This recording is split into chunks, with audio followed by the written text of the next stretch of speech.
All right. Good morning, guys. This is probably my second time trying to take this one because I think the first time I tried to live stream this one, I wasn't sure if my sound was going to come through at all. So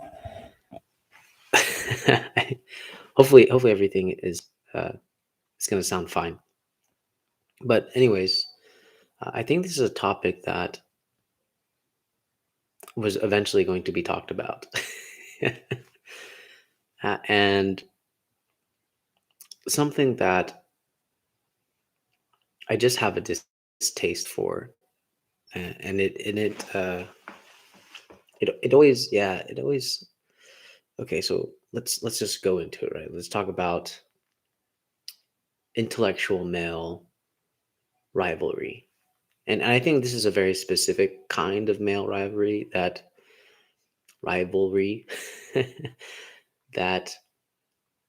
honestly I've never been fond of. Like ever. I've never been fond of it. Um and I've never felt the need to want to be so against someone, you know what I mean? And it's if I ever do feel the need to ever be against someone in such a heightened way, um it wouldn't even be a rivalry. I wouldn't even define it a rivalry as such. It's just that, just to give you an example, right? Let's say, uh, there's another male. Let's give it a more tangible example. Let's say, there's a male on YouTube that makes content just like me, right? He's thinking philosophically and so on. And let's say that we disagree on something. Okay. Now, this disagreement can eventually become a rivalry. Now, I think the distinction that most people take with the rivalry is that one wants to be recognized. And then, of course, people can throw in Girard's theory of mimetic desire and so on. But I'm not interested in that right now. So, this is how I'm going to approach it. Let's just say that they want to be recognized. Um, where's the subtle distinction between a intellectual male rivalry and fighting for the truth, right? I think in this case, the reason why I'm against, I'm I'm just really ambivalent, or I have a distaste. I would say probably I have a strong distaste for intellectual male rivalries because, um, it just doesn't interest me. And if I ever do come across somebody that does disagree with me, the only the only battle per se that I want to fight is the battle for truth. Now, the we could complexify this problem if we want to. We could say, well, the male rivalry is that's exactly what originated, right? They're trying to fight for some type of truth. Well, I'm not. I mean, but the thing is, it's probably something that it began as a fight for truth. Maybe, maybe it began as a fight for truth. I don't know. And then it sunk into, uh,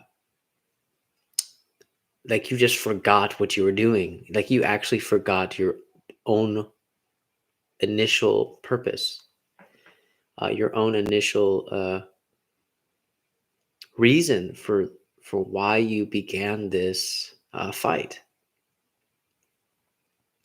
It kind of reminds me of like when sometimes people are fighting and all of a sudden they go, "Wait, why are we fighting? I don't understand. Like, what? This doesn't make any sense. Like, we're fighting over.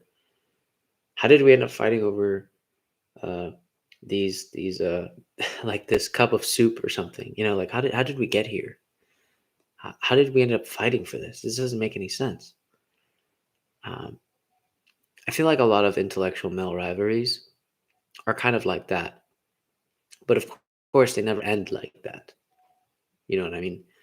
It, I don't think they ever really end like that. But um, so I think the more explicit guys, the more explicit notion is that the male rivalry is always going to claim that they're fighting for truth, and that they're adamant about the truth. But there's always that strange suspicion that that is actually not the case, right? You could say that there is one male, or maybe both, that is acting in bad faith, or he has forgotten his initial purpose for the reason why he's fighting, anyways. But for me, the reason why I don't myself engage in what I would call intellectual male rivalries is because, and I say intellectual male rivalries because this is what I often see. Not that I don't necessarily see it with women, but I just primarily see it with men. And for some reason, like I don't really have like issues. Um, I don't really have issues. How can I say this? I don't really have issues when a woman disagrees with me. You know, like on a philosophical topic. And actually, to be honest, I often don't even have a problem with when a male disagrees with me. Um, but I can feel why. I can have like some kind of intuition why another male might have a problem when a another male disagrees, right? Another male disagrees with him. I can kind of intuit why. But then, of course, this falls into like the aspect of male personalities that are just that I in fact I hate even more. The fact that people have even constructed male personalities uh, to explain male behavior is like ridiculous to me. Because actually, this idea of male personalities, in my opinion, as far as I've encountered, is only a cultural, basically a cultural meme. I mean, in my opinion, like I haven't seen a real academic talk about male personality seriously. Um, the idea of male personality is solely within the confines of the culture itself, meaning like you might find YouTubers talking about it. You might, influencers talking about it, saying like, "Oh, this subject, he's a sigma male. This is some real sigma male behavior," as if as if we even know what a man is. And that actually before I move on to that topic, I still want to finish off the intellectual male rivalry. And so again, in my personal experience with this is that I'm simply just unmoved by it. If somebody were to have a problem with me, um, and to really feel like such a fever about going against my thoughts and my opinions, I mean, honestly, I'd probably laugh. I would probably laugh because they just wouldn't be able ever to get the reaction that they want from me. Um, and it's really because I mean, I hate to say it like this, but it's really because I just don't care. Like I just flat out don't care. Um, and I think that's what's really ironic about this channel is that here's the thing about if we take seriously the idea of intellectual male rivalry, right? Let's say one does want to be recognized. Well, here's the thing. If we use my channel as an example, let's say I want to be recognized. Funny thing, the ironic thing is that everybody that watches my channel is already participating in my desire for recognition, right? So technically, what's really funny is that I don't actually have to fight for this recognition. I don't really have to do anything. The only thing that I have to do is to keep um, working, keep making content. Because the people that recognize me through this channel, uh, you know, they're when I engage with them, they're people that I'm like, wow, I'm glad that they recognize me. But I think what gets dangerous is when you go, I want this specific person to recognize me.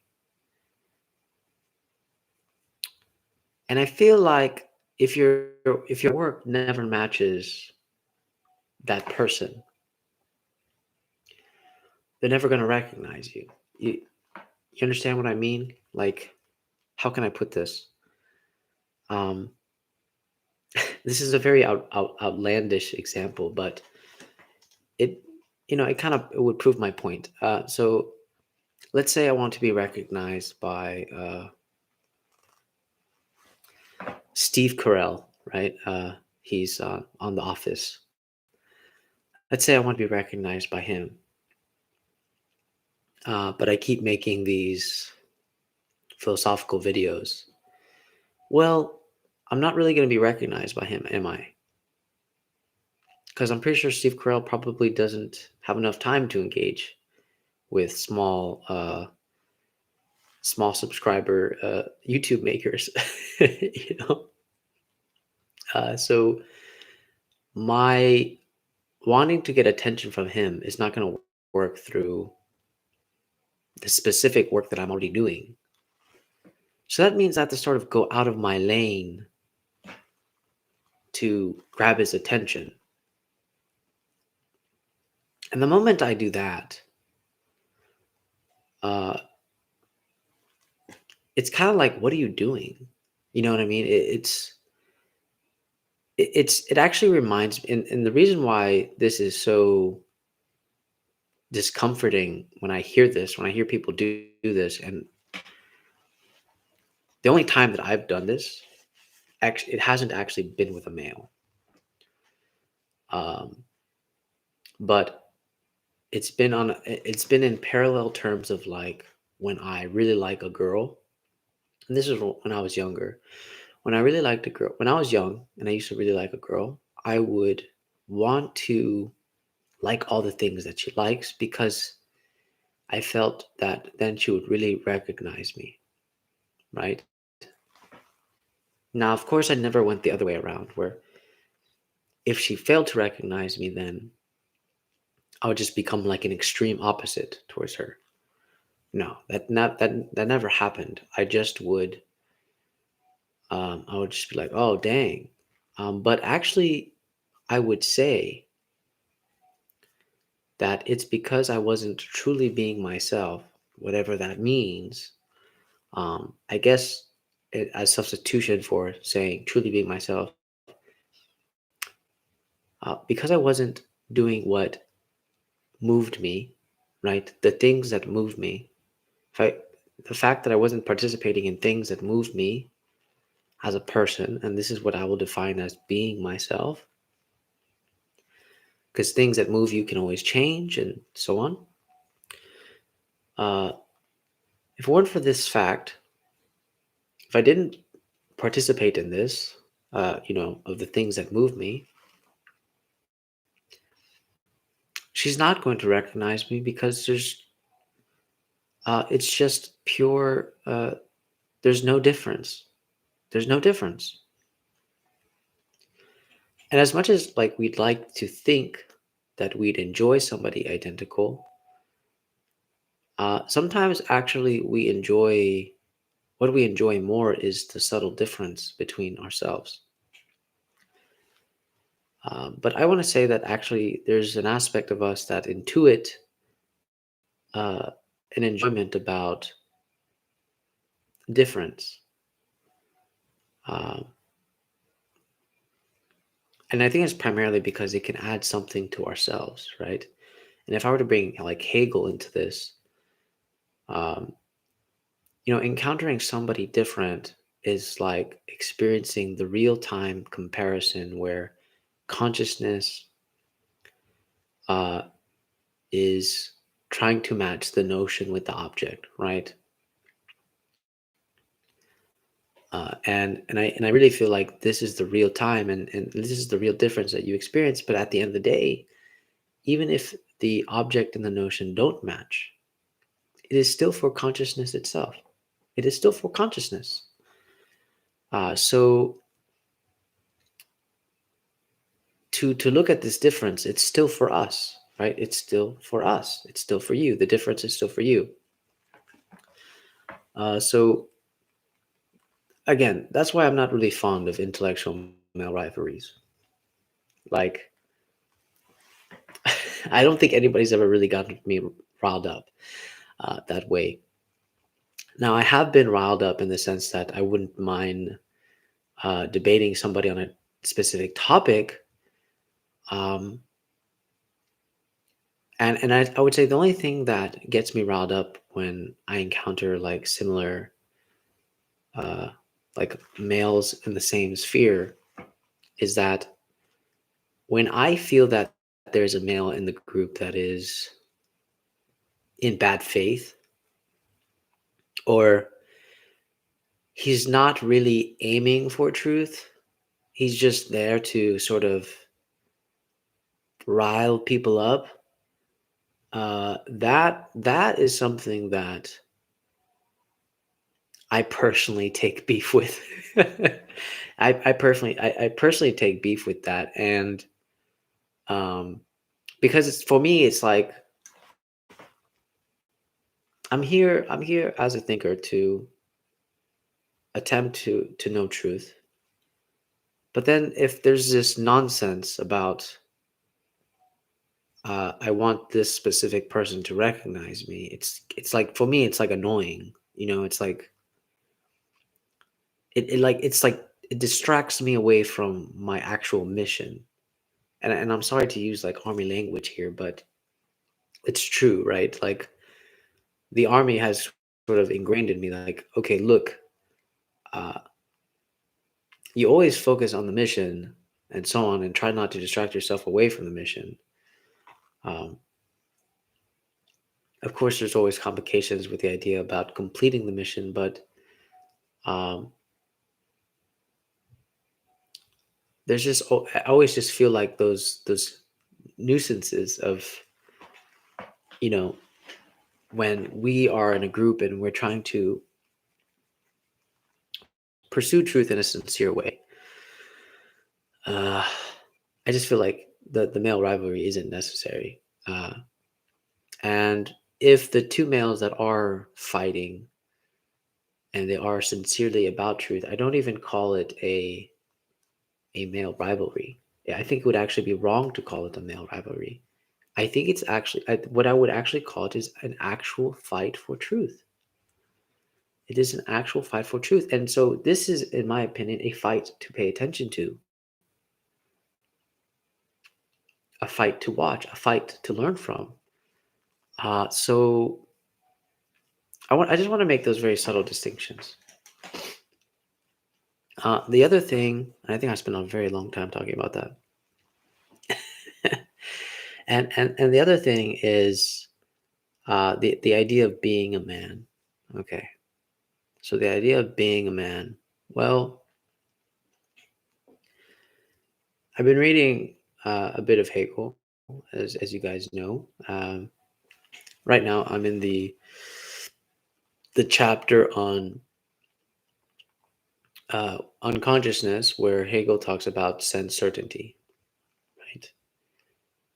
right? And I'm already getting onto the aspect of perception, which I'm actually already in the topic of perception. But anyways, what I find really interesting about Hegel when he brings up the idea of sense certainty, right? For example, when I say, here is this bottle, um, Hegel would say that this is also at the same time. Uh, Hegel would say that I'm also saying the opposite. And the reason why he says that is because actually there is an accumulation of heres within that one here of the statement when I said, here is a bottle, right? Because the moment I say, here is a bottle, another here is superseded by that here and so on. Or maybe a better example would to say, now here is a bottle. But every time this now happens, another now supersedes the next now. And so now itself is a accumulation of nows. Okay.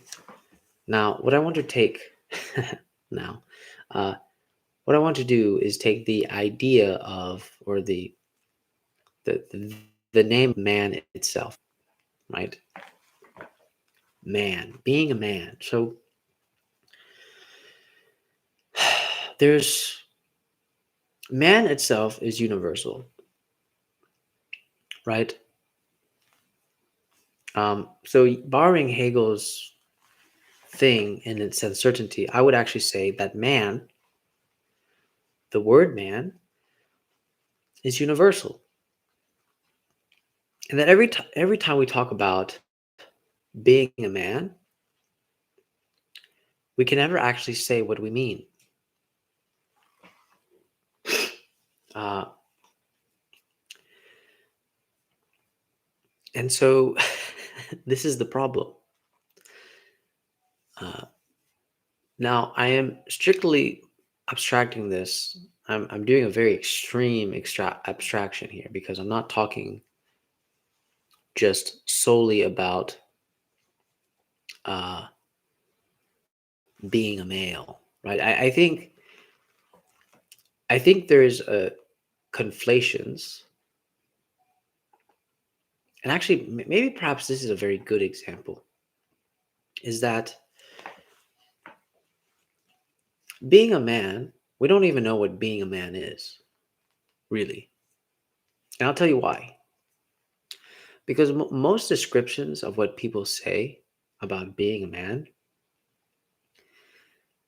is actually only a cultural reference to what being male is, to what being a male is in the context of his environment. So I really want to make that very, very, very subtle distinction that there is a difference between being a man and being a male. And I think actually most people only have a concept of being a male behavior.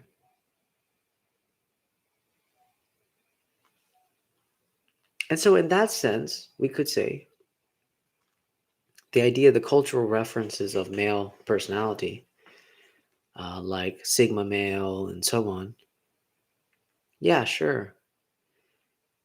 Maybe those explain male behavior, maybe.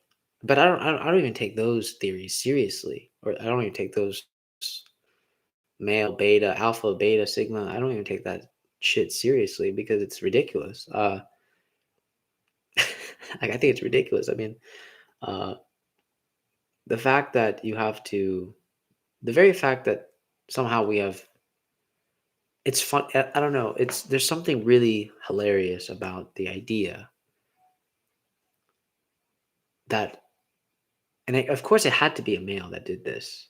Um, a male had to have done this alpha, beta, sigma, male personality theory or personality construct because it's funny? I don't see one about females. I don't. I have never heard of one that describes females, right? What would be a sigma female? What would be an alpha female, a beta female? I haven't heard that, and I haven't seen that in the culture either. So it's very interesting that it pertains to male behavior, and so I would say that the very construct of alpha, beta, sigma personality within the popular culture today, that's just a how can I put it? That's just a typical or unsurprising behavior. It's an unsurprising act from from male behavior. That is, for me, something that wouldn't surprise me in the context of male behavior. But now, when we ask about being a man, again, I don't really think we know what that is. And remember when I said man is universal. Now, I don't want us to get completely confused about, because man itself has been used to describe as like mankind. In that sense, that is also universal. But just the very idea of becoming a man, where the male becomes a man. And so I think, I think this is actually the one thing that culture gets right, where it's very clear that being a male isn't a given that you're a man, right? But the other thing that I think uh, culture gets confused is that somehow they've taken specific male behavior, like uh, I don't know how can I put this male behavior, like protecting your family or protecting your women, right? Um, this is what it means to be a man. No, I think that's what it would entail in the cultural context of being a male, right? And if we are to take, biology seriously with the physical characteristics of a male and so on, the male typically has more muscle mass in comparison to women and so on, and have all the physical features to um, physical attributes. I don't know how to phrase that. Physical attributes, again, if we're taking biology seriously, to to be able to protect, to defend, right? And this, of course, I'm making reference to, like, times before technology. Um, and so you could see what the problem is, right? With the advancement of technology, the idea of being a man is kind of lost, and I'll tell you why. It's because the idea of protecting your family well, the thing is, a woman could protect her family. I mean, she can get a gun, can't she? She can learn to shoot a gun, can't she? And so on. Now, of course, maybe when it comes to actual physical combat, who knows? But uh, the, if there's a very subtle difference there. If she actually knows, I'm digressing, but I'm going to just elaborate a little bit further because I'm trying to show you that. Actually, what, I'm going to drop that specific part because I don't really feel like elaborating on it. My main point is, with the advancement of technology, like, less is required, right? So this is, and then so what the male does in history, he says, okay, here's a very common trope that feminists critiqued, right? That as a man, I must provide for my family, right? Um, so now this is an aspect that still is very alive today, where it's like no matter how much technology changes, maybe technology has changed it to where maybe the male doesn't have to protect the family as such. For example, the very fact that we have a police force, we live in a society, we have laws, we have people can own guns and so on, and so um, protecting the family doesn't necessarily fall into the male anymore. It can fall into the society itself, the people, the police officers, the army, and such. And of course, within the army context and the police force context, there is a mixture of male and female. So there's that. So then, what does being a man mean in that sense? Well, again, the reason why I'm trying to elucidate this point is that this was male behavior in the cultural context of history. And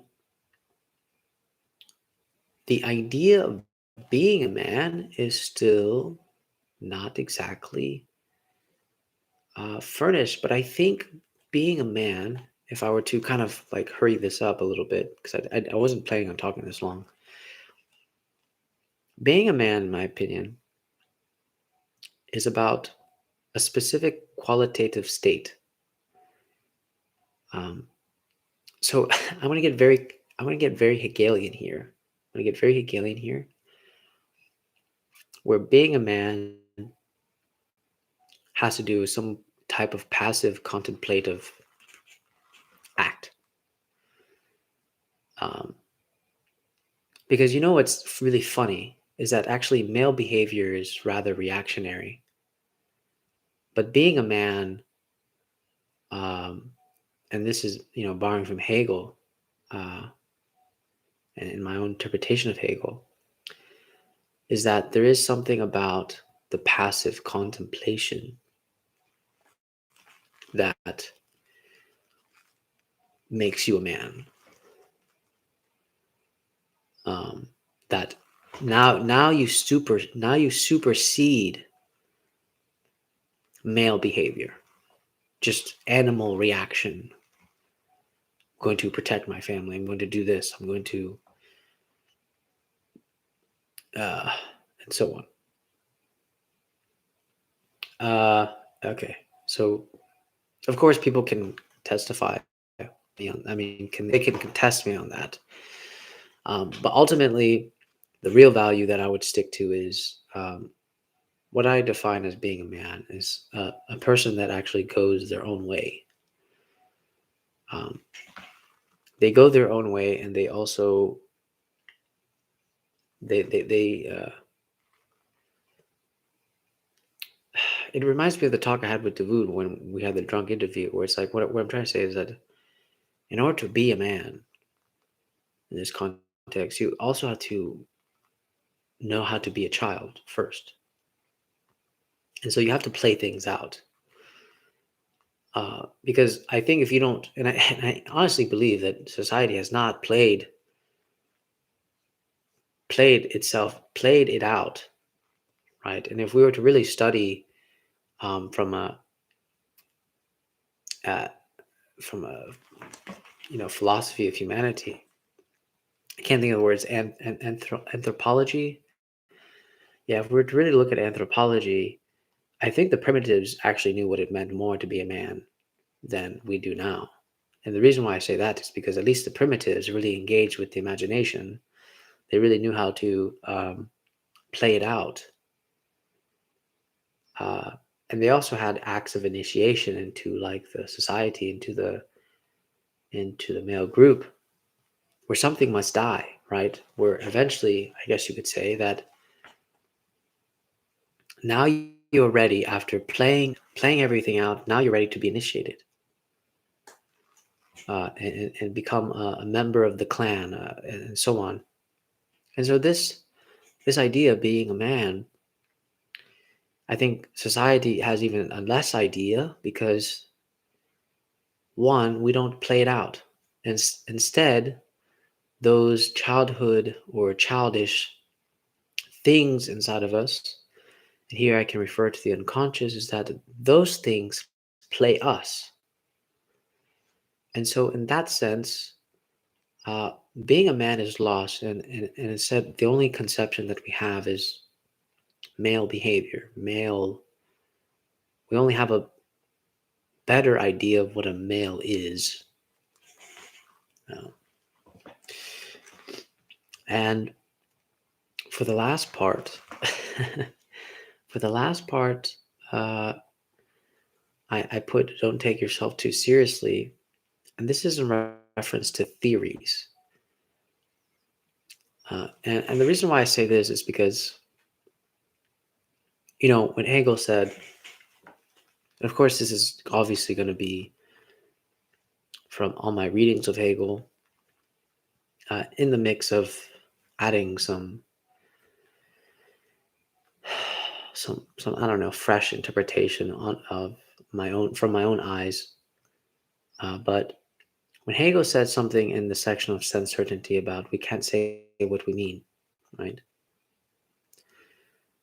I also interpret this in a very funny way about when people try to overfit theories onto people, right? Onto people and onto things, right? And I'm going to do a very Wittgensteinian move here, Wittgenstein move here, in terms of watch this. This is going to be a very subtle trick I'm about to do here.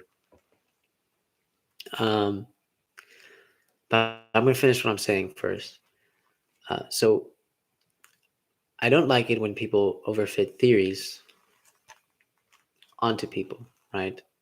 For example, one of the ones that I don't like is obviously the male beta sigma, uh, like behavior thing, right? The other thing, the other thing is the attachment theory. My goodness.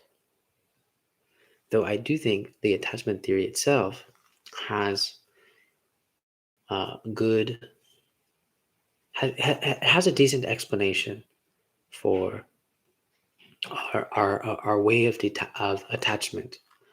I think it does. But I've seen people get so. But the thing that the dangerous thing about it is that people take it so seriously, and that when you engage with an actual human being, that's all they see. They say, "Oh, this person he must have anxious attachment," you know, or and I've seen philosophers do this too. Oh, um, he is obviously experiencing mimetic desire, and so on. And again, what I'm trying to explain is maybe they're not necessarily wrong, okay? But there is a danger in taking those things too seriously. Uh, and I feel like it clouds the actual judgment of of, of a human being, of being able to have a relationship with a human being, you know. Because again, if we take seriously what Hegel is saying, right, about every time we say something, we're not saying exactly what we mean. We're saying the opposite of what we mean. So that means by the end of this video, you can just throw it away and disregard everything I said. That is the trick. Uh, but to understand that, uh, you know, if I were to talk to a woman, and I would never say this, if I were to say to a woman, "Oh, you're being so irrational, and you are projecting onto me," right? So now what I'm doing is I'm overlaying theories right? The psychoanalytic theory of production, um, this idea of that emotions are elucidate irrational behavior, and so on, right? But do you see where by doing that, by taking those seriously, that I am still not grasping at the actual problem? I'm still not grasping the actual human being. And perhaps grasping the human being is impossible, and that's why we say the things that we say to each other. But if I were to take appearances, the way, let's just keep going with the woman example. Let's just say by using theories, the woman is being irrational because she's using emotions for her logic. And let's say she is projecting according to psychoanalytic theory, and so on. Okay. What I have a problem with that is that actually interferes with the conversation. Like, acknowledging that in the middle of a conversation while somebody is talking to you is problematic, because what happens is all you're thinking about is, wow, this person is projecting onto me. It must have some issues. Do you understand that you actually didn't listen to what they're saying? um, and so, in this sense, you could probably say I probably take a very strict Freudian. This is going to be ironic, right? I take a very strict Freudian take, meaning to just don't refrain from the judgment faculty, uh, and just listen. Because, what's funny about overlaying theories onto people is that you're trying to discover something true about them. But the ironic paradox is that they are already telling you something true about them. The only thing that you need to do is just not overlay a theory onto them.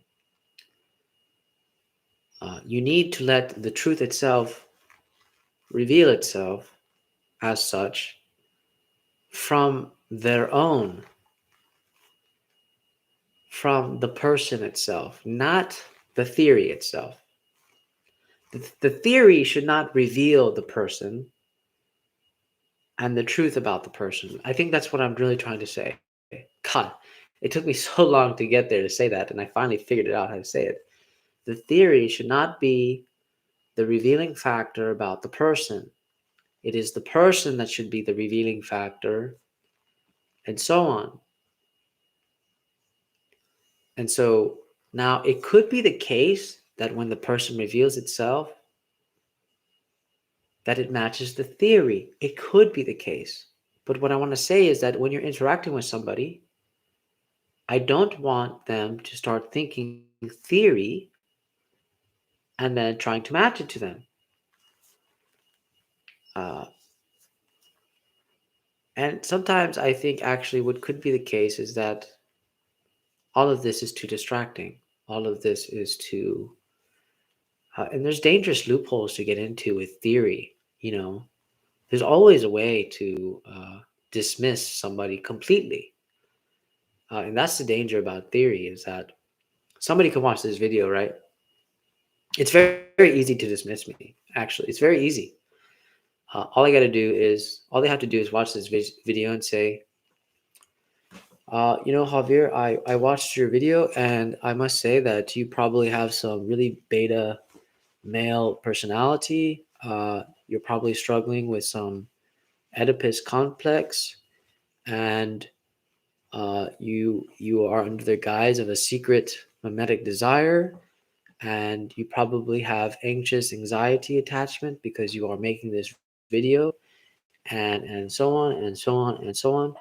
And also, this is most likely a projection uh, on reflecting your own inadequacies as a male, and so on, right?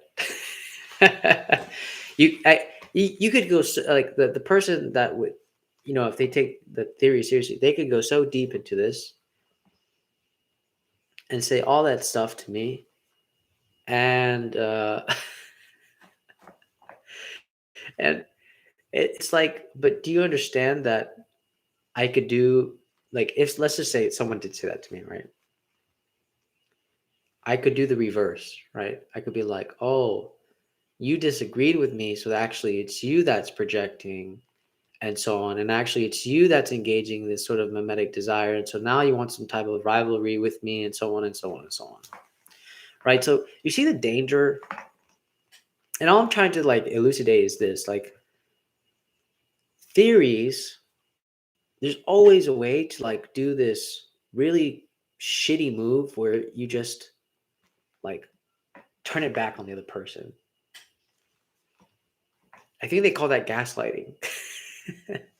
But even I hate the notion, the notion of gaslighting itself, because the very paradox of gaslighting is that people talk about gaslighting and then gaslight in the very idea of gaslighting.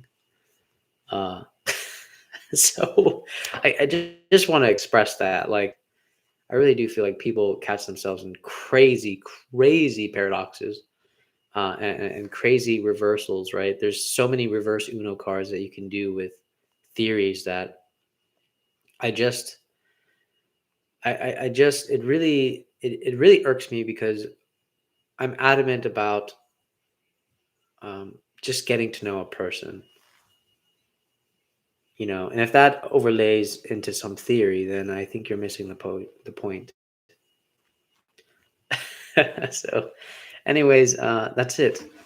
I hope you guys enjoyed this video, and again, if you guys have any comments and so on, feel free to message me. All right, take care.